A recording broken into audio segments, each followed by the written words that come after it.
जो squad announce हुआ है स्पेशली श्रीलंका के खिलाफ जो हमारा, क्या समझते हैं जो खिलाड़ी शामिल किए गए हैं? सबसे पहले उनकी अगर बात करें तो कितना बैलेंस स्क्वाड नजर आता है? देखें, पहले ये कहा गया था कि बहुत से यंगस्टर्स को मौका दिया जाएगा, लेकिन जब हमने देखा माज कोई नहीं लिया तो कुछ समझ नहीं आया। सिर्फ 2 प्लेयर ऐसे हैं जो, एक तो हमारे शाहीन आफरीदी और दूसरे बाबर आजम बिग बैश वाले, जिनको नहीं बुलाया गया। और शाहीन तो वैसे इंजर्ड भी हैं, अभी उनकी फिटनेस का इतना पता नहीं है। बाबर को भी अगर बुला लेते तो ज़्यादा अच्छा यूँ रहता कि अभी उनकी फॉर्म वहाँ पर इतनी अच्छी लग नहीं रही। तो जब वो खेल रहे होते हैं, 150 उन्होंने की है, लेकिन बाकी मैचों में थोड़ा लैक ऑफ कॉन्फिडेंस उनका नुमाया नज़र आ रहा है। तो अगर खुदा न खास्ता अगले 2-1 मैच और इनका इस तरह से निकला तो उनका कॉन्फिडेंस और ख़राब हो जाएगा, फिर जो हमारे लिए नुकसानदेह होगा वर्ल्ड कप में भी। हमें वर्ल्ड कप से पहले चाहिए बाबर ऐसा जो परफॉर्म कर रहा हो। लेकिन मसला वही है कि अगर वो खुद से आएंगे तो उन लोगों को पैसे देने पड़ते। फिर ऑस्ट्रेलिया को पीसीबी नाराज़ भी नहीं करना चाहता, क्योंकि ऑस्ट्रेलिया की टीम को 2 दफ़ा टूर करना है, पहले T20 और बाद में वनडे। तो इसीलिए उनके जो CEO हैं टॉड ग्रीनबर्ग, उन्होंने ऐलान भी कर दिया था कि सारे पाकिस्तानी जो हैं वो दस्तयाब होंगे।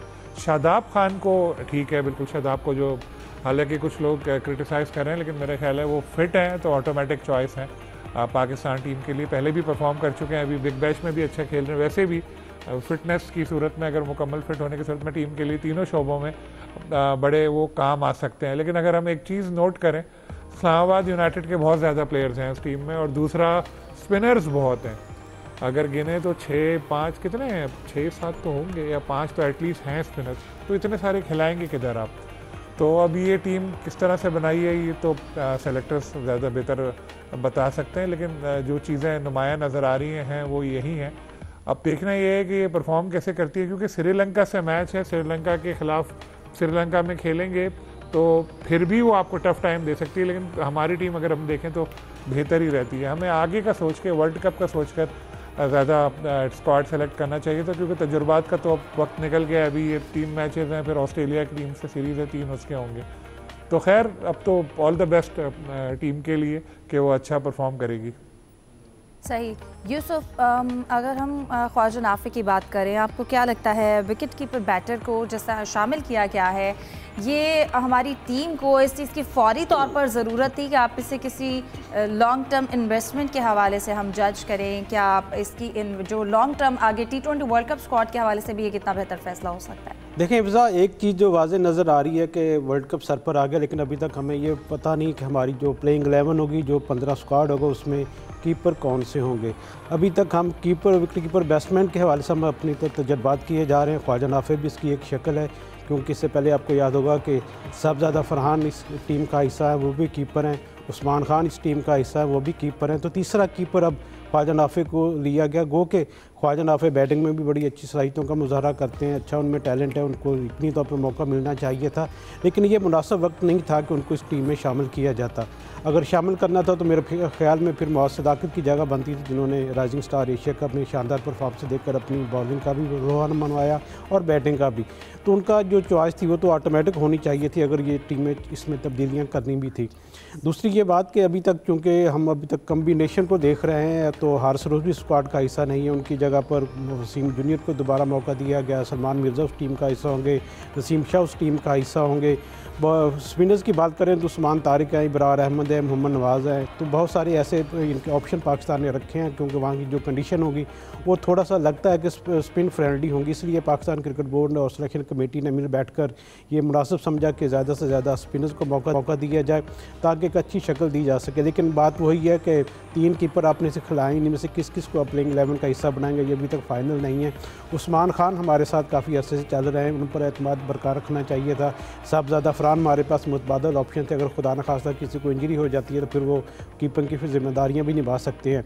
तो बाकी गुल्डक पाकिस्तानी टीम को एक तौर पर एक अच्छे सफ़र पे जा रही है। श्रीलंका के साथ मैचेस होंगे, वहाँ की कंडीशन से आमांग उनको मौका मिलेगा, और जो खिलाड़ी फॉर्म में नहीं है उनके लिए नादर मौका होगा कि उन कंडीशन में जाकर अपने आप को मनवाएं, अपनी फॉर्म को उस वापस लेके आएँ। यूसुफ, जो फॉर्म में आए थे पिछली सीरीज़ में, वो टीम में नहीं रहे, तो हम क्या कह सकते हैं कि जब स्क्वाड सेलेक्ट की जाती है तो क्या क्राइटेरिया होता है? देखें, क्राइटेरिया तो यही होता है कि कौन सा खिलाड़ी फिट है, कौन सा खिलाड़ी इस कम्बिनेशन में, इन कंडीशन में, इन पिचेस पर अच्छा खेलने की अहलियत रखता है। उनका माजी में ट्रैक रिकॉर्ड क्या रहा है, ये सारा वो चीज़ें होती हैं जिन पर अपना एतमाद किया जाता है। इस पर कप्तान से भी बात होती है, कोच की राय भी ली जाती है, फिर सिलेक्टर अपना फैसला करते हैं कि हमारी ये राय में इस खिलाड़ी को होना चाहिए, इसको नहीं होना चाहिए। तो इस चीज़ों को देखकर कोशिश तो की जाती है कि एक अच्छा कम्बिनेशन बनाया जाए, टीम अच्छा परफॉर्म करे, क्योंकि मैच से पहले तो ज़ाहिर ये पेशगोई नहीं की जा सकती कौन सा खिलाड़ी वहाँ पर परफॉर्म करेगा, लेकिन अच्छे की उम्मीद के साथ ही तमाम खिलाड़ियों का इंतखाब किया जाता है। माजी में भी ऐसा होता रहा है, अब भी ऐसा हुआ है। तो इसलिए हम यकीनी तौर पर इस चीज़ को ऑन करेंगे कि जो टीम सेलेक्ट की गई है उस पर यकीनी तौर पर एतमाद किया गया, और दुआ भी करते हैं कि ये टीम वहाँ पर अच्छा परफॉर्म करे, क्योंकि वर्ल्ड कप से पहले कोई सीरीज़ हारना, कोई मैच हारना पाकिस्तान टीम के कम्बिनेशन के लिए नुकसानदेह हो सकता है। खिलाड़ियों को ऐसे एतमाद भी यकीनी तौर पर कमी भी आएगी। जो टीम सेलेक्ट की जाती है मुफाज, हम यकीनन उसको सपोर्ट करते हैं, हम चाहते हैं कि वो टीम अच्छा परफॉर्म करे, लेकिन जैसे यूसुफ ने जिक्र किया है कि जब उनको मौका दिया जाता है तो उनके पास ये नादिर मौका होता है परफॉर्म करने का, ताकि वो आगे अपनी जगह पक्की कर सके। इस लिहाज से राइजिंग स्टार में मां सदाकत की हम बात करते हैं, उन्होंने बहुत अच्छा परफॉर्म किया। सुफियान मुकीम का अगर हम बात करें, उनकी परफॉर्मेंसेस की बात करें, उनकी परफॉर्मेंस अच्छा परफॉर्म करने के बावजूद भी जब आज स्क्वाड बनाया जाता है तो उसमें वो शामिल नहीं होते। क्या लगता है उनको क्यों नज़रअंदाज किया जाता है ऐसे प्लेयर्स को? फिर नसीम शाह की बात करें, उनकी फिटनेस मसाइल के बावजूद भी उनको शामिल करना, तो जब हम स्क्वाड को तश्कील देते हैं, एक प्रॉपर स्क्वाड बनाते हैं, तो फिर किन किन चीज़ों को हम मद्देनज़र रखते हैं, क्या क्राइटेरिया होता है? देखें हिफ्ज़ा, पहली बात तो ये कि इतना कोई बैलेंस स्क्वाड लग नहीं रहा। अगर हम बात करें पीसीबी की तो हमेशा से यही कहा जा रहा था कि हमने जो बेस्ट हमारे पास ऑप्शन है, बेस्ट 11 उसको खिलाना है। लेकिन आप देखें ना कि मां सदाकत को टीम में क्यों नहीं खिलाया गया, इस पर बहुत से सवालात जो है ना वो खड़े हो रहे हैं। आप देखें उनकी परफॉर्मेंसेस देख लें, माजी में बेहतरीन रही हैं, राइजिंग स्टार में भी उनकी परफॉर्मेंस आपके सामने है, तो वो इस 15 रुकनी स्क्वाड में क्यों नहीं है, इसका मुझे लगता है कोई जवाब नहीं है मैनेजमेंट के पास। आप देखें उन्हीं के साथ अगर बात करें हम सुफियान मुकीम की, उन्हें टीम में क्यों नहीं शामिल किया गया? सुफियान मुकीम की परफॉर्मेंसेस जो हैं हमने देखा कि एशिया कप में और उससे पहले भी इतनी सीरीज़ होती रही हैं, उसमें वो परफॉर्म करते नज़र आए हैं। लेकिन अच्छी बात यह है कि एक हमने मौका दिया ख्वाजा नाफे को, जिनके बारे में हम हमेशा से बात करते हैं कि टैलेंटेड खिलाड़ी हैं, नेशनल कप में भी परफॉर्मेंस दिखा चुके हैं, काजल ट्रॉफी में भी वो सफ़े अवर रहे हैं, उनको मौका मिलना एक अच्छी चीज़ है। लेकिन यहाँ पर कन्फ्यूजन ये क्रिएट हो रही है ना कि आपके पास जो 3 विकेट कीपर्स हैं वो तीनों पार्ट टाइम हैं, उनके पास ज़्यादा तजर्बा नहीं है। फिर वहाँ पे बात आ जाएगी जब हम अगर खुदा न खास्ता अगर हम वहाँ पे स्ट्रगल करते नज़र आए कि जी रिजवान को वापस लाना चाहिए था, तो हमें ये बातें बाद में याद आती हैं। वो कहा जाता है ना कि जो मुक्का जंग के बाद याद आए वो खुद ही अपने मुँह पे मार लेना चाहिए। तो ये मैं समझता हूँ कि बहुत अफसोसनाक बात है। इसके अलावा अगर हम बात करें बॉलर्स की, तो नसीम शाह के जैसा आपने बात की, उनकी फिटनेस पे हमेशा से सवालिया निशान रहा है, और उनकी परफॉर्मेंसेस क्या हैं आप देख लें। ILT जो हो रहा है दुबई में, उसमें फ्लॉप नज़र आ रहे हैं, और उनकी जगह हमारे पास बड़े अच्छे ऑप्शंस बेंच पर थे। हम अब्बास अफरीदी को खिला सकते हैं, हांगकॉन्ग सिक्सेस के कैप्टन थे, हमें उन्होंने इवेंट जितवाया। उन्हीं के साथ अगर ऑलराउंडर की बात करें तो इरफान न्याजी बहुत अच्छी ऑप्शन थी, उन्हें भी हमने साइडलाइन कर दिया। और यहाँ पे हिफ्ज़ा में एक बात थोड़ी सी ऐड कर दूँ, अगर हमने ऑस्ट्रेलिया को ही, जैसे यूसुफ साहब बात कर रहे थे, हमने उनको नाराज़ नहीं करना, तो भाईजान बात तो ये है ना कि ऑस्ट्रेलिया के जो खिलाड़ी हैं वो बिग बैश नहीं खेल रहे और बड़ी सीरीज़ खेल रहे हैं, तो ये पीसीबी की इस्तात थी, वो भी अपने खिलाड़ियों को वापस लाते। आप ये फिर बातें क्यों करते हैं कि हम जी बेस्ट 11 लेके जाएंगे हम?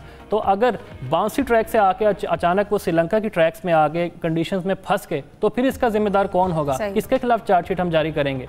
तो ये समझता हूँ कितना कोई बैलेंस नहीं है, इसको 50-50 मैं रेट करूँगा। सलीम साहब, आप इस हवाले से क्या कहना चाहेंगे?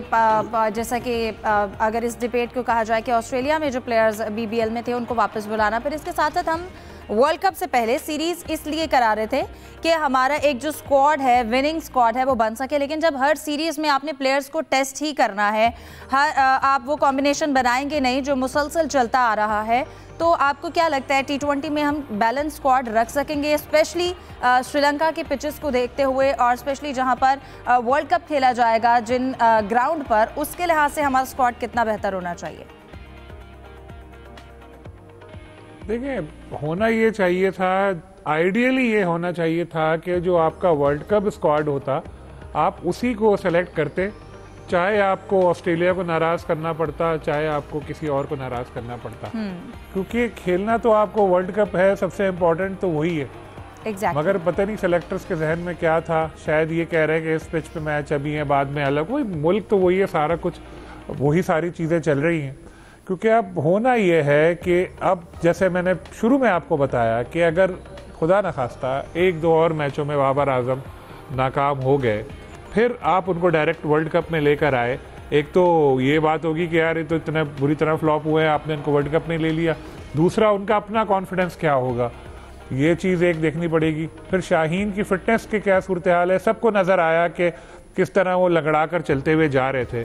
तो बोर्ड को तो चाहिए था चलें ये सीरीज़ नहीं अगर उनको खिलाते वापस तो एटलीस्ट बुला लें, लेकिन बात यही है कि ये भी अभी हमें बज़ाहिर कोई ऐसा ऐलान नहीं हुआ कि कुछ ऐसा किया गया हो। मुझे ऐसा लग रहा है कि इस सीरीज़ को इतनी अहमियत दी नहीं सेलेक्टर्स ने, उन्होंने कहा यार चलो 3 मैच है, निकालो, भुगताओ इनको, देखा जाएगा बाद में फिर। हालांकि ऐसा होना नहीं चाहिए। आइडियल अपॉर्चुनिटी एक मिली है कि जहां पर हम अपना वही कॉम्बिनेशन आजमाते जो हमें वर्ल्ड कप में खिलाना है, उन्हीं प्लेयर्स को लेते और एक अच्छी सीरीज़ जीतते। इंशाल्लाह अभी भी उम्मीद पूरी है कि जीत जाएंगे, लेकिन थोड़ा सा एक कुछ पार्ट टाइमर ऑलराउंडर्स, ये तो हमारे जो कोच हैं माइक हैसन, उनका एक उनको मतलब पसंद है ये चीज़ बहुत ज़्यादा। देखें, एक विकेट कीपर है, चलो ठीक है कि पार्ट टाइमर आपने रख लिया, उसने 40 रन बना दिए, लेकिन अगर इम्पॉर्टेंट वक्त में वो कोई कैच छोड़ गया या कुछ और कर गया तो वो कहाँ जाएंगे। वो बहुत अहमियत रखती है इस चीज़ की। कोई ऐसा विकेट कीपर होना चाहिए जो विकेट कीपर भी हो, साथ में अच्छी बैटिंग करता हो, दोनों चीज़ें हो, पार्ट टाइमर ना हो। अगर हम देखें तो हमें इसमें तीनों विकेट कीपर ऐसे नज़र आ रहे हैं जो पार्ट टाइमर हैं। ठीक है, रिजवान दिल से उतर गए हैं सेलेक्टर्स के और उनकी परफॉर्मेंस भी उनकी भी ऐसी जा रही है, आज भी जल्दी आउट हो गए वो बिग बैश में। तो हमने कोशिश कितनी की कि किसी दूसरे नए लड़के को तैयार करें, उस्मान को लेकर आए, कुछ मैचों में उन्होंने परफॉर्म थोड़ा थोड़ा किया, इतने अरसे से खेल रहे हैं लेकिन नहीं चल पा रहे। देखिए, विकेट कीपिंग एक ऐसा शोबा है जिसपे बहुत ज़्यादा इस वक्त पाकिस्तानी सेलेक्टर्स को बैठने की ज़रूरत है, बात करने की और तैयार करने की और तलाश करने की ज़रूरत है। सही। यूसुफ, आपकी जानिब आऊँगी। अंडर 19 की जो इस वक्त ट्राई सीरीज़ जारी है हरारे में, उसकी परफॉर्मेंस के हवाले से बात करते हैं। मैच डिले है बारिश की वजह से। जिम्बाब्वे ने चूज़ किया था पहले टॉस जीतकर फील्डिंग करना और पाकिस्तान अंडर 19 की जो टीम है उन्होंने 50 ओवर्स में 354 रन बनाए, 7 खिलाड़ी आउट हुए। क्या कहेंगे, पाकिस्तान ने अब तक जो परफॉर्मेंस की कंडीशन के लिहाज से जो टारगेट सेट किया है और अब बारिश की वजह से जो मैच रोकना पड़ा, इसके बाद जो पिच का बिहेव होगा, उस पर क्या कहेंगे? देखिए, बिल्कुल बहुत मैं समझता हूँ कि 354 रन का टारगेट मेरे ख्याल में बहुत अच्छा सेट किया पाकिस्तान के बल्लेबाजों ने, ख़ासतौर पर समीर मिन्हास और उस्मान खान जिन्होंने सेंचुरियाँ स्कोर की। और मेरे ख्याल में ये दोनों नौजवानों को यकीनी तौर पर पाकिस्तान क्रिकेट बोर्ड को इन पर नज़र रखनी चाहिए कि ये हमारा आने वाला जो मुस्तकबिल उसके लिए इनको ग्रूम किया जा सकता है और इन्होंने मुसलसल परफॉर्मेंस किया है। इसके साथ साथ हुज़ैफा उस्मान जिनको अभी शामिल किया गया था टीम में, उन्होंने भी 54 रन किए। तो मेरे ख्याल में जो हमारा एक कमी समझते हैं पाकिस्तान की क्रिकेट में कि जो मिडल ऑर्डर है वहाँ पर पाकिस्तान के खिलाड़ी परफॉर्म नहीं कर पाते। तो मेरे ख्याल दोनों खिलाड़ियों ने बड़ा ज़बरदस्त आज मैच में परफॉर्मेंस दी है और वर्ल्ड कप से पहले इनका वहाँ की पिचेस पर परफॉर्म करना मेरे ख्याल में इनके एतमाद में इजाफा होगा, जो पाकिस्तान टीम के लिए यकीनी तौर पर फ़ायदेमंद होगा। दीगर यंगस्टर भी यकीनी तौर पर बहुत टैलेंटेड है, इनसे बहुत ज़्यादा हमें उम्मीदें वो बसता है और ये जो ट्राई नेशन है इसलिए रखी गई थी कि वहाँ पर पाकिस्तान की टीम वहाँ पर जिम्बाब्वे जाए, वहाँ की कंडीशन पर उसको एडजस्ट होने का मौका मिले, खिलाड़ियों का एतमाद में इजाफा हो। तो मेरे ख्याल में अब तक की जो परफॉर्मेंस उससे पाकिस्तान क्रिकेट बोर्ड यकीनी तौर पर खुश होगा। सही। आप क्या कहना चाहेंगे, क्योंकि इसके बाद जब वर्ल्ड कप भी खेला जाएगा अंडर 19 का, तो उसके हवाले से ये ट्राई सीरीज़ कितनी ज़्यादा इम्पॉर्टेंट होगी और फिर इस ट्राई सीरीज़ में जो बाकी हमारे ओपोनेंट्स हैं उनके हवाले से पाकिस्तान की टीम की तैयारी कैसे देखते हैं? बिल्कुल इफ्जा, बहुत अच्छी तैयारी। और आज जिम्बाब्वे के खिलाफ आपको पता है जब हम अंडर 19 एशिया कप जीत के आए हैं तो हमारा कॉन्फिडेंस पहले से बहुत ज़्यादा बूस्ट था। और अगर आज के मैच की बात करें तो जिम्बाब्वे की टीम को इतनी स्ट्रॉन्ग टीम तो है नहीं है जो हम तारीफ़ों के ज़्यादा ही पुल बांधें। लेकिन अगर समीर मिन्हास की बात करें, उन्होंने आज 142 रन बनाए हैं और उस्मान खान 121 रन बनाकर आउट हुए। जिम्बाब्वे की टीम इतनी स्ट्रॉन्ग नहीं है, तो आप ये कहना चाहेंगे जो 354 रन बने हैं ये सिर्फ कमज़ोर ओपोनेंट होने की वजह से बने हैं या वाकई में पाकिस्तानी टीम के पास टेक्निक्स थी, उनकी स्किल्स थी जिसकी वजह से उन्होंने इस तरह परफॉर्म किया? देखिए, टेक्निक्स का तो टेस्ट हो चुका है ना हमारा, जिस तरह हमने इंडिया को पीटा है एशिया कप में भी। तो अब बज़ाहिर तो जिम्बाब्वे इतनी कोई बड़ी टीम तो है नहीं है, लेकिन तारीफ़ बनती है जो अपना रिदम उन्होंने बरकरार रखा है। समीर मिन्हास ने, जैसे मैंने आपको बताया, 142 रन उन्होंने बनाए हैं, तो ये बड़ी अच्छी बात है कि वो कंडीशंस वगैरह को भी अच्छी तरह समझ रहे हैं और उनकी टेक्निक में बेहतरी आ रही है। सरफराज अहमद को ख़ास तौर पर मोहसिन नकवी साहब ने कहा था कि आपने इन पर नज़र रखनी है, जो कमियाँ कोताहियाँ हमें अब नज़र आ रही हैं कि वो ख़त्म होती जा रही हैं और ये पाकिस्तान के फ्यूचर के लिए बेहतरीन है। आपको पता है अब आगे हमारी जो सीनियर टीम है उसका श्रीलंका के खिलाफ जो सीरीज़ है, उसके बाद वर्ल्ड कप है, तो ये जो यंगस्टर्स हैं वर्ल्ड कप के बाद हो सकता है कि हमें ये स्क्वाड में नज़र आएँ। सही। अफगानिस्तान को भी तो हमने हराया, 1 विकेट से, बड़ा अच्छा मैच हुआ। तो उसमें समीर मिनार 0 पर आउट हुए, तो उसके बाद उनके सेंचुरी बनाना यकीनी तौर पर ये मोरल बूस्टिंग यकीनी तौर पर उनके लिए होगा। बिल्कुल, और अंडर-9 टीम अब तक अच्छा परफॉर्म कर रही है, अच्छे मोरल के साथ है। एशिया कप में हमने भारत को शिकस्त दी है, उम्मीद करते हैं आगे भी हम ऐसे ही अच्छा परफॉर्म करें। सलीम साहब, आपकी जानिब आना चाहती हूँ। चेयरमैन पीसीबी मोहसिन नकवी की जानिब से जो प्रेस कॉन्फ्रेंस की गई, ओवरऑल जो उसमें गुफ्तगू की गई, और उसमें सबसे पहले मैं डिस्कस करना चाहूँगी जो उन्होंने वसीम अकरम को जो ब्रांड एम्बेसडर बनाया PSL का, ये फैसला आप क्या समझते हैं? स्ट्रैटेजी के लिहाज से कितना बेहतरीन हो सकता है? देखिए हिफ्ज़ा, प्रेस कॉन्फ्रेंस की जो सबसे इम्पोर्टेंट बात है मुल्तान सुल्तान की, लेकिन उसके लिए मुझे आपसे थोड़ा टाइम चाहिए होगा।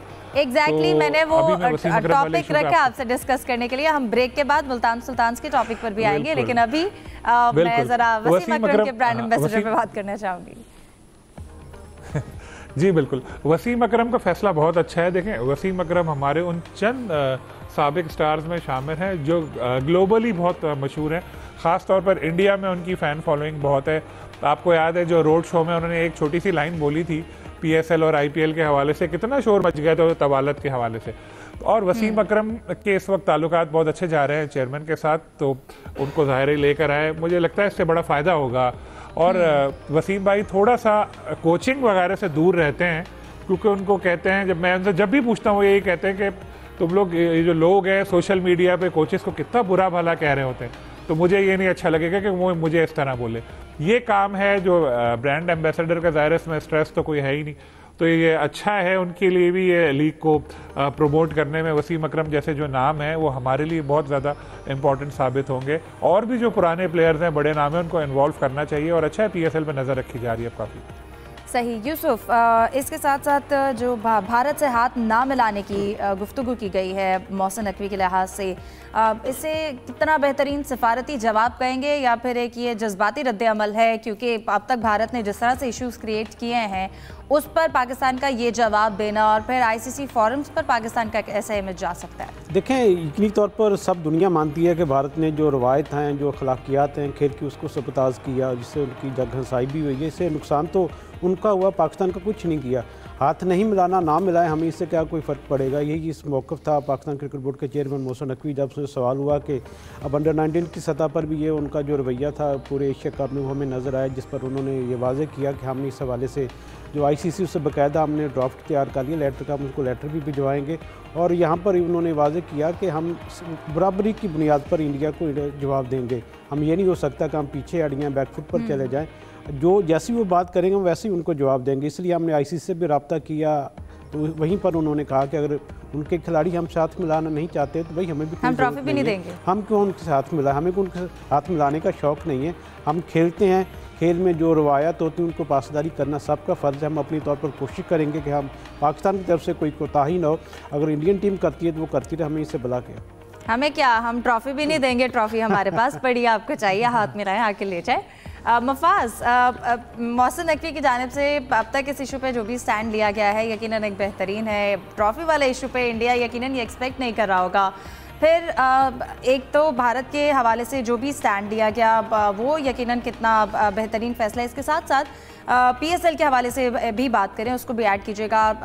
वसीम अकरम को ब्रांड एम्बेसडर बनाना, इससे पहले रोड शो भी किए हैं, तो ओवरऑल जो PSL को लेके भी हमारी स्ट्रेटजी जारी है मार्केटिंग की, ये कितनी बेहतरीन साबित होगी?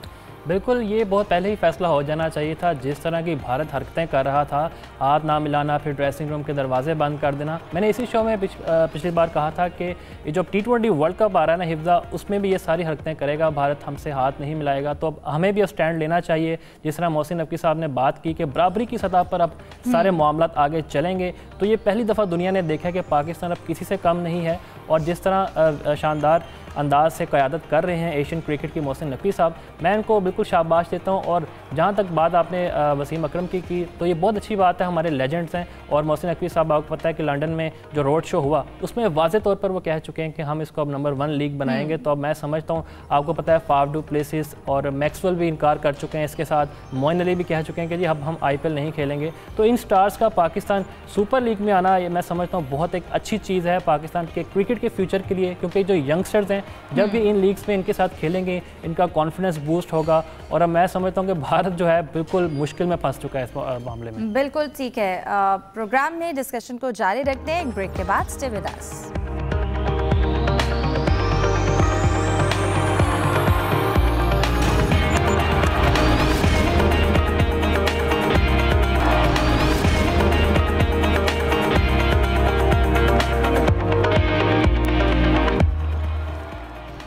Welcome back.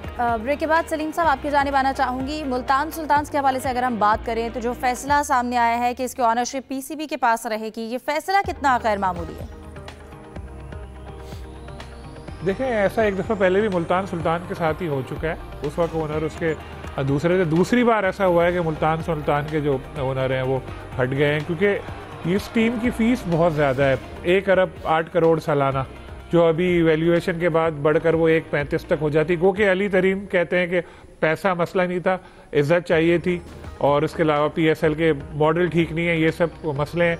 लेकिन एक तरफ वो टीम गई उनके हाथ से, दूसरी तरफ नई टीम के लिए बिडिंग में भी उन्होंने हिस्सा ले लिया और PCB ने उनको इजाज़त भी दे दी। अब ये समझ नहीं आ रहा कि जब नई टीम वो ख़रीदेंगे तो डेफिनेटली लग ऐसा रहा है कि 1.25 से 1.5 अरब तक जाएगी वो, यानी ज़्यादा पैसों में भी लेंगे, मुल्तान सुल्तान का नाम भी नहीं रहेगा।